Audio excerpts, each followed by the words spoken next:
Hey guys, in this video I'll show you how to remove a data source from Looker Studio. So you can see this report of mine has two data sources.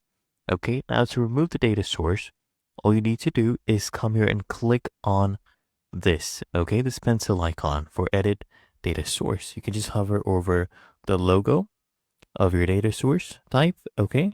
So I click on this, and now I want you to press this back arrow, okay? And there you go. It lists all my data sources. As you can see, this one is not even being used in my report. So I'm just going to remove this. Click here on remove. It's going to give you this pop-up. As you can see, it's verifying that it's not being used in this report. So we can see if we remove it. Okay. Go ahead and click on remove data source. And there you go. It has been removed and it will not show up here again. And it's really that easy and simple.